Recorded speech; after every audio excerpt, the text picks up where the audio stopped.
teach us about Bitcoin House Bali. All right.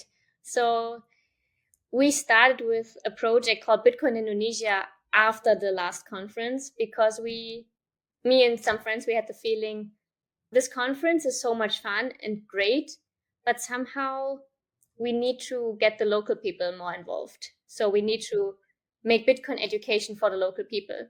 So we started Bitcoin Indonesia focusing on creating content in Bahasa Indonesia, running workshops, going to schools, just providing the basic education about Bitcoin and making it more accessible for the local people. That was our mission, that we basically have a conference every day, but for the local people. Cool.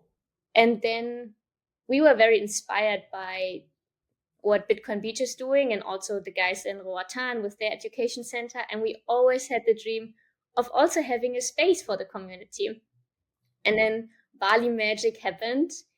And we met someone on a party who was building this community hub here in Canggu and who was looking for communities that educate people, that have some kind of sustainability approach. And we orange pilled him, and he offered us the first community space and said, okay, Bitcoin guys, please come. Yeah. Please come here. Have you heard about this thing called Bitcoin by any chance? He's like, what is it? There's hundreds of us and it's amazing. Okay, cool. Yes, it was so fun. And he's a very, very smart guy. He's an engineer, and he, like, within a few hours, he understood what our mission is and why Bitcoin is so important. And that's why he offered the space to us. So we basically turned a big mining container into an education center and community hub. And we want that people have a space where they can learn, where they can ask questions, where they can make mistakes, and just have a safe environment to learn and grow. So we have a little library there. They can rent out books, and we have lots of hardware wallets and mining devices so that they can actually like see and touch them and try them out. We run workshops for beginners, for kids, for developers. Lots of meetups are happening there. We're teaching them my first Bitcoin. And it became just a nice space to hang out and to meet people. And it seems then a very natural location to host an event. What I guess I'm struggling to get my head around is like, it really was like a proper hotel job. How many people do you expect to come this time around? We're targeting around 250 people because we want to make it smaller and more exclusive and more intimate. So it will be definitely less people than last time.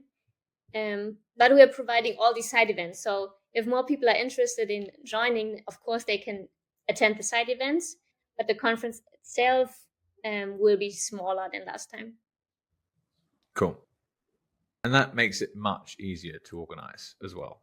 Yes, not that it's not going to be a lot of work. Or that was the intention, and now you've actually got a 7-day event. Yes, the idea was, okay, yes, we take over the conference, no problem. We will just do one conference day, very small, very easy. Yeah. And now when you start something and you're so passionate about it, it gets bigger and bigger. And now we're having this full week of events. And it's crazy, but also it's so much fun. I love it. And so teach me, Diana, about, let me give you an example. Mm-hmm. If I'm correct, his name was Ronnie. So shout out to Ronnie. And he was a cab driver in Bali, and he drove me from Sanur down to the south, where I was meeting with my wife and kids after the event. And I took his number and we texted a bit, and maybe he picked me up one more time. I can't remember what happened, but inevitably you're kind of in orange pilling mode anyway, right? And so you're like, I'm here because I'm at a Bitcoin conference. And he's like, what's that? And you just start talking to people, right? And the local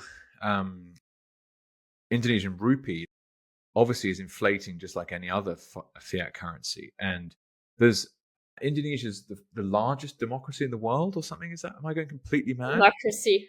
Yeah, but what is, there's some crazy stats to get thrown around, but it's a massive country. It's the fourth most populous country in the world. There you go, fourth. And democracy wasn't right. Absolutely not. But because I even met like the trade minister and stuff at the event. I had to introduce him on the stage and stuff. I can't remember his name now. But he was a very nice guy. And you're like, wow, imagine what it would be like a country this big, where financial services, they actually function better than I think people realize, but there's still a massive amount of the population that might not even have access to a bank account. And equally, the average person just doesn't have savings. And Bitcoin's a savings technology. It's permissionless. You can sign up as long as you've got an internet connection. You can have a wallet in minutes, and you can send, receive, and store value. So what does it feel like on the ground in Bali for Balinese when it comes to Bitcoin? It's difficult. So Bali was originally a Bitcoin island around 2014. All the people decided that Bitcoin is the money that they want to use, right? There were so many foreigners coming here, was very open-minded, and yeah, there was a big community. There were many, many merchants that accepted Bitcoin.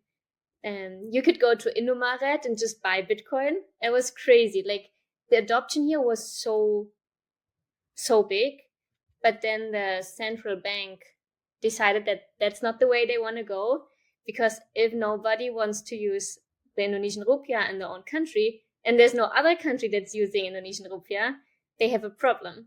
So they teamed up with the national police, and they went from shop to shop and shut down everybody. Wow. And right now the situation is that, or the legal situation is that you are not allowed to use any other currency besides the Indonesian rupiah to make payments.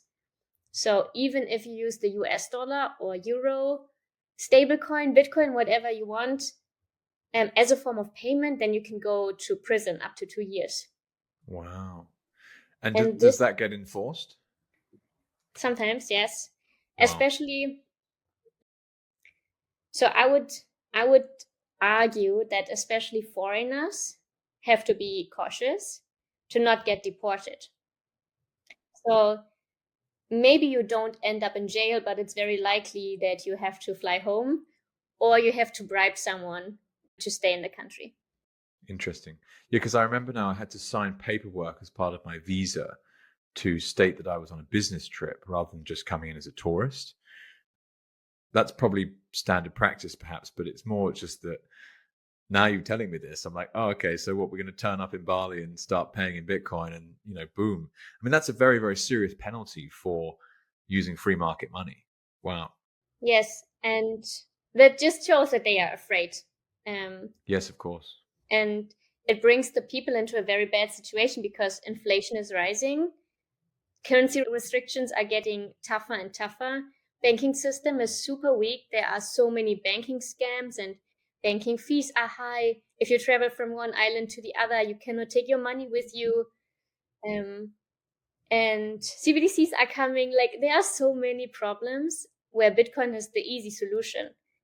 And these kind of laws are just very bad for the local people. However, the community is always stronger, in my opinion. So we came up with a very nice solution, which makes Bitcoin usage on a daily basis legal. So we brainstormed a lot, we consulted a lawyer, and we found a loophole in the law. So we are now onboarding merchants in Bali. Cool. And the way it works is they have to use the FEDI app. They have to join the Indonesian Federation. And with this, they become part of a closed system. Yes. And we don't say you pay in Bitcoin, we just say you redeem Bitcoin. So basically, Bitcoin becomes our community points. Starbucks points at Starbucks. Yeah.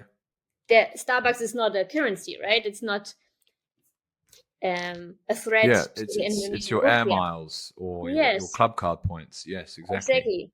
And our club points are Satoshis. Very easy. Wow. How interesting. And so number one, like the free market always wins. So like great example of that. So there's a workaround. Of course, there's a workaround. So now it's about distributing that information in a suitable way that doesn't get the loophole closed, but enables people to get better access to what's, a transformative technology. Yeah. And it strikes me actually, Diana, I remember so well as I was meeting all these people and I was watching all of these different, because as the MC over 2 days, I sat at the front of the conference the whole time because I had to introduce people on and off the stage. And it was actually quite funny in hindsight that I did it on my own for 2 days. It There's a lot more stuff to do than I originally realized. And that's okay. I did it because it was an amazing experience, and I learned so much. But it was, there was communities there from not just Indonesia itself, but obviously you had lots of people like myself who were based in Australia or New Zealand who'd come up for it. But then it was actually the rest of Southeast Asia. So you had people from Singapore, Vietnam, Malaysia, Philippines, and Thailand. I got to meet all these guys, and they all had respective kind of mini economies in their own countries. And you're talking about millions and millions of people living in areas with pretty poor financial infrastructure at best. And I just got this incredible thing. It's like, God, you've got to kill every single one of us to kill this thing, Bitcoin. Yes. Right? Like the cat is out the bag.